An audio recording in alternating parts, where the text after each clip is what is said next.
if they don't want anybody to see, that just goes to show what if this thing was spread throughout the entire continent.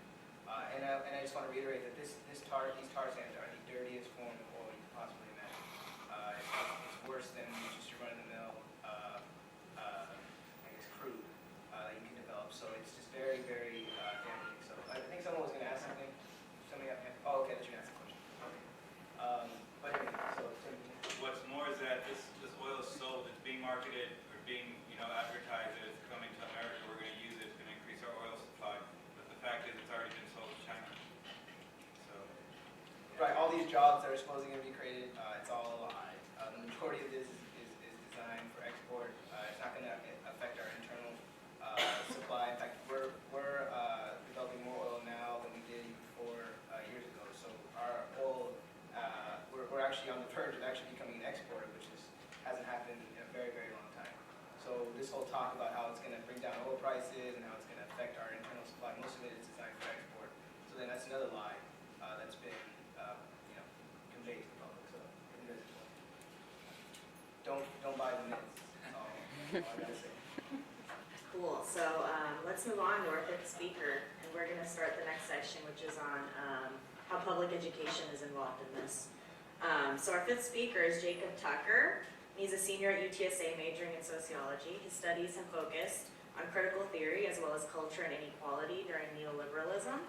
As a student activist, Jacob has been involved with SUSJ, Unite Here, and the Bexar County Green Party, and he will be discussing the state of public education and how privatization and corporatization are thwarting the mission of the academy. Thank you, Jacob. And how could that possibly?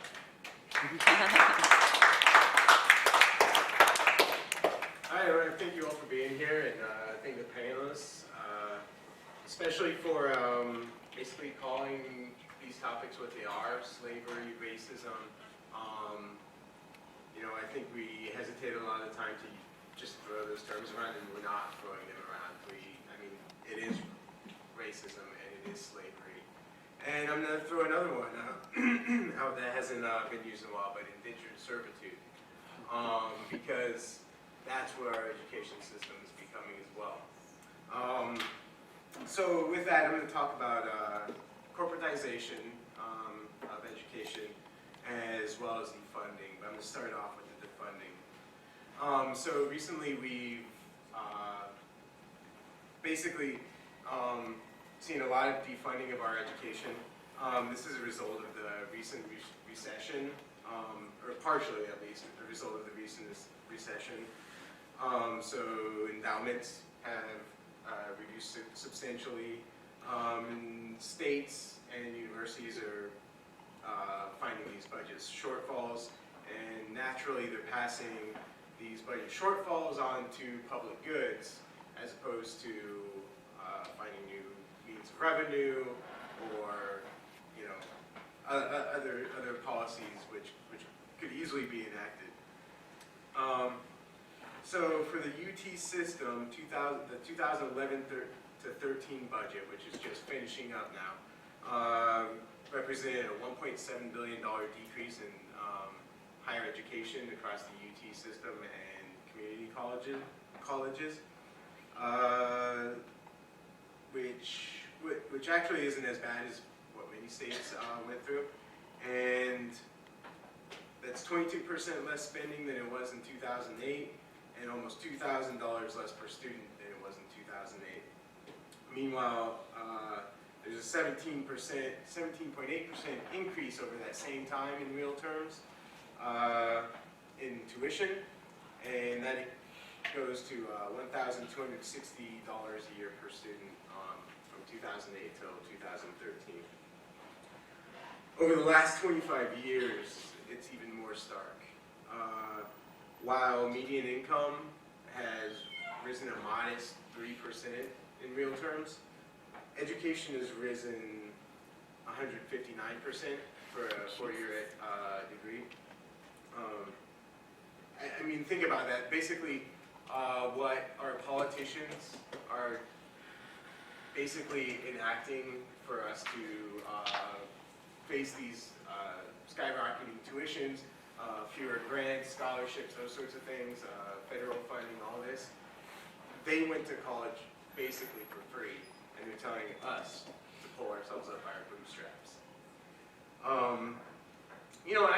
disclosure though, my education's free because I was in the military, so there's always that option too if you want to go do that, which is corporatization in a whole different way. So yeah, you can face that option. I wouldn't recommend it. Let's see here. So There's a point behind that, in other words. It's an ulterior motive. right. So I mean, it's indentured servitude one way or the other. Pure bullets here. Texas paid about, in the early 70s, Texas paid about 85%, Texas as a state paid about 85% of student tuition. You compare that today and it's less than 20%. So the rest of that is either made up either by us or it's made up by federal programs. So they used to fund 80%, now they fund 20% of our education costs. Because of that, students from the highest socioeconomic status that are high achieving students, they will attend college 80% of the time, whereas for lower socioeconomic classes, but still with high achieving education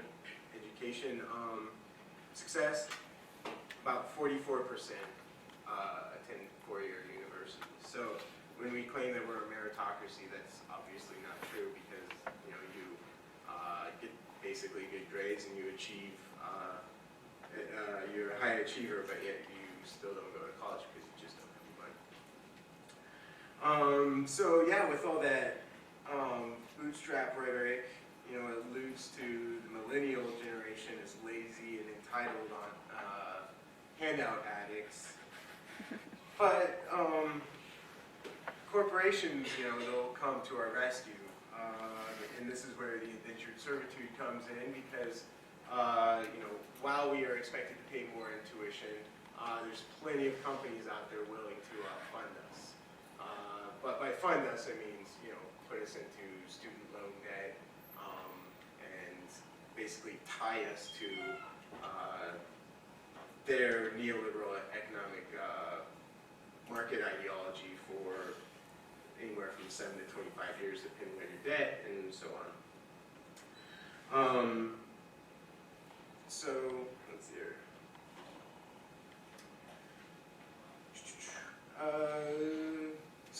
Furthermore, after the recent economic calamities of dot-com bubble and even more drastically the Great Recession, the neoliberal hegemony still calls for universities to adopt their market ideologies. And this basically alludes to adopting corporate business models of finance, profit, efficiency, control, and exchange value. This is all in conflict with the idea of education as a public good that actually benefits us all as a society. So you have the assault on all of these public goods that we were basically discussing: water and environment, education, military, health, political and legal systems, mortgage finance, and bank bailouts. Well, I guess they were okay with that one, right? And so they call for us to either privatize, deregulate, or both for these public goods. So water, privatized. Education, corporatized. Defunded and privatized, all of them. We discussed the military, how the military is basically just a sham for corporations anymore. So on and so forth. Certainly not defunded though. And so with these political and rhetorical attacks upon public goods, once again corporations are happy to come in, step in, and be the saviors when college education is defunded. They'll come in with offering to run research institutions, to join partnerships with education, all these basically resulting in affecting our integrity as a university as well as our autonomy. which we'll kind of get, I'll discuss in a moment here. But first, in order to adopt these market ideologies, universities have to correct themselves politically. That means, basically not be too radical, if you will, not use terms like environmental racism, indentured servitude, basically low-wage labor, slavery, those sorts of things. Is this getting louder?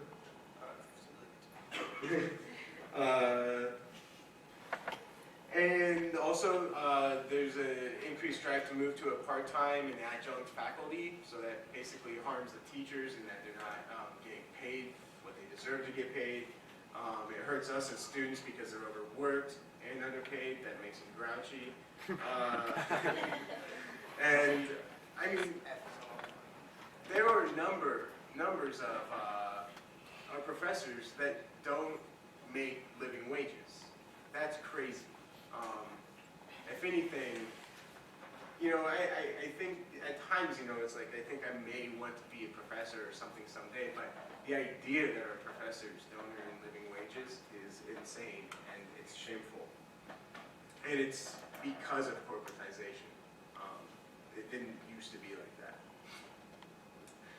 So furthermore, we've got to increase our class sizes and reach peak efficiency by offering online courses which are impersonal and basically have very little faculty to student interaction.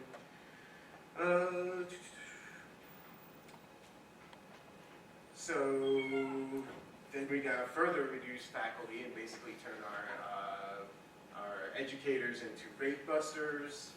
Furthermore, driving down wages.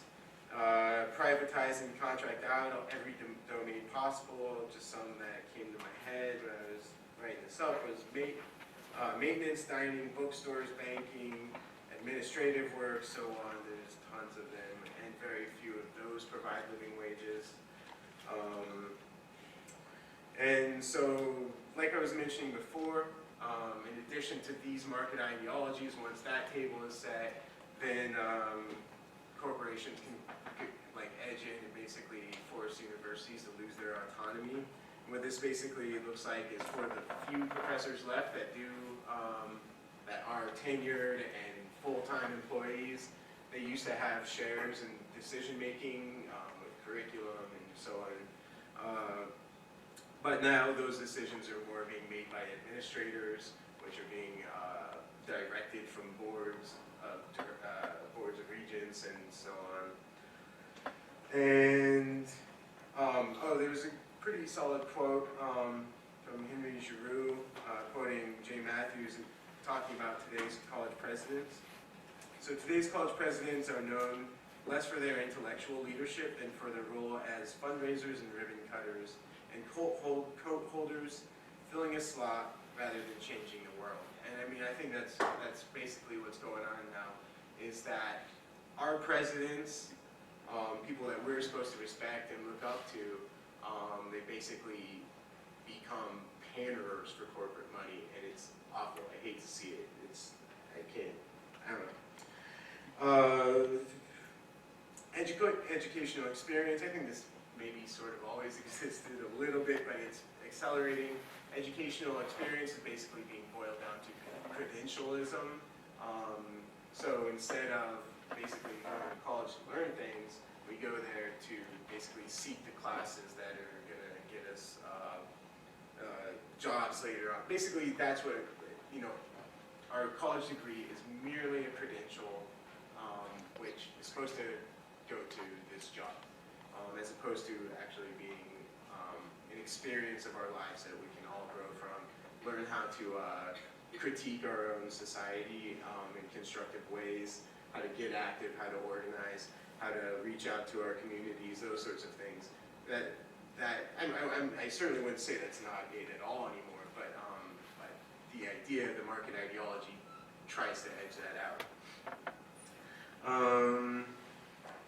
So, with that said, I mean, I wouldn't define my academic experience here at UTSA based on my GPA. And so, likewise, it's dubious for universities to base how good of an educational experience they can provide based on trade magazine rankings or tier statuses or whatever. I mean, you can actually tell if you're educating your students, but we don't really care. We just care if we have the tier 1 status, if we are a rising university according to the U.S. News and World Report, so on. But I mean, they really wouldn't. Universities wouldn't assess themselves that way if they weren't basically being forced to and being forced to advertise to prospective students and that thing.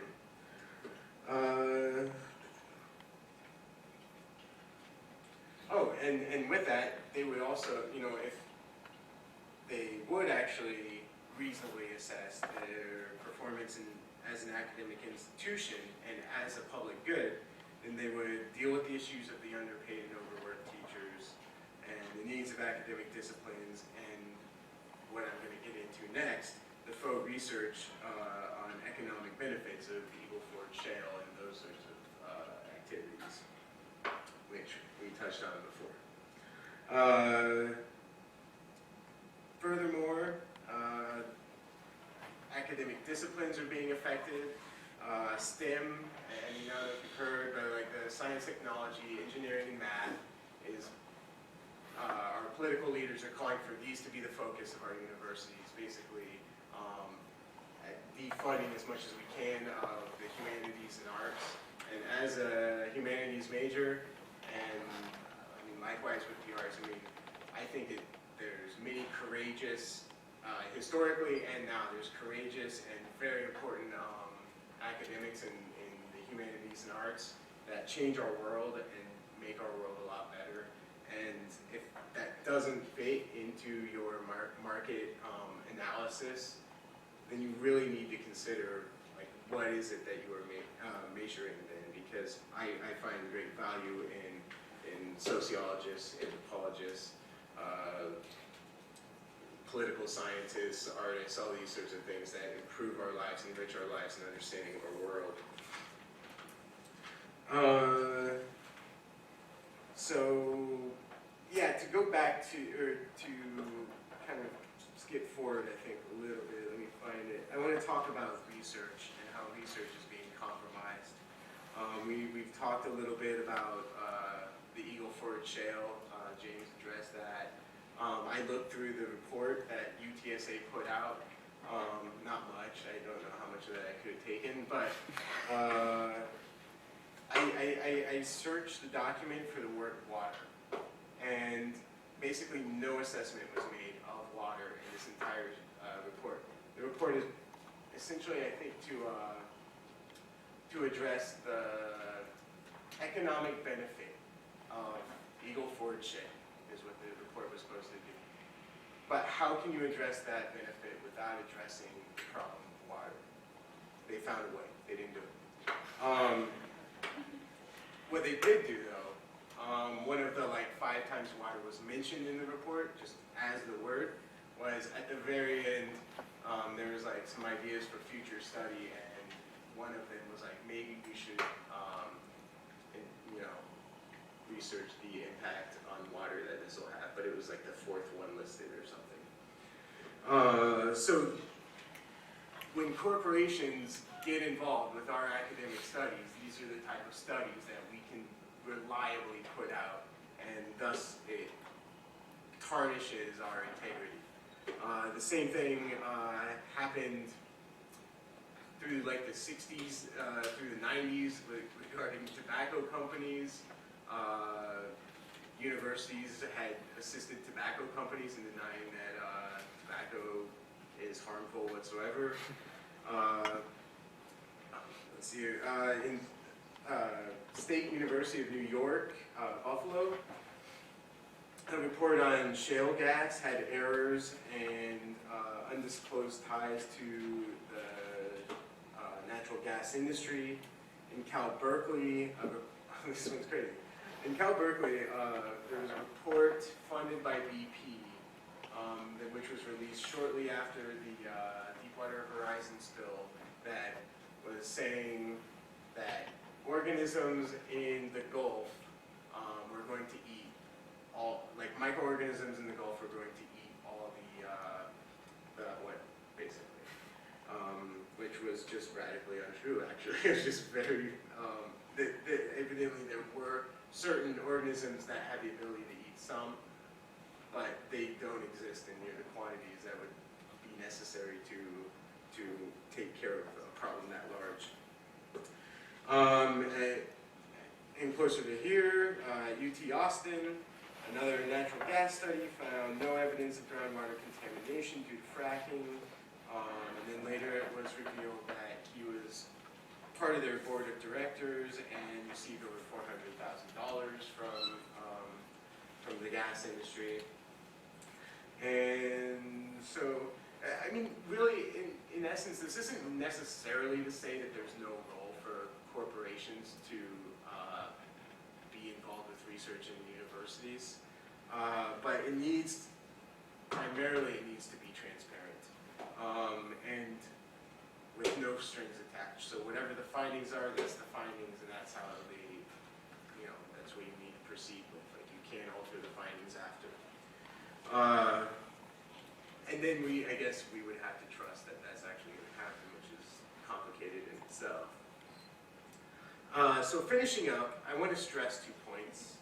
We need to address our thinking of public goods. We need to assert our rights to use them, control them, and fund them as a public. I mean, we should be funding our own public goods. Corporations don't need to fund our public goods other than the taxes that they pay. And if we don't start treating them differently, then we'll either lose them or lose the benefit that they provide to society. And secondly, to add on to what James was saying, we are asking UTSA to divest from Valero. They're not the worst corporation in the world, but they are the closest to us, at least oil company. And we just should not be associated with them. They pollute the environment with impunity. They refine the dirtiest crude oil in the industry, which no one else will refine, which is a tremendous source for their profit, which basically got them to be the largest refiner in the U.S. As Rachel was showing, they're horrific with the communities that they locate, that their refineries are in, and that their resources come through. There are models for appearing to be good stewards of the environment and communities while actively ripping them apart.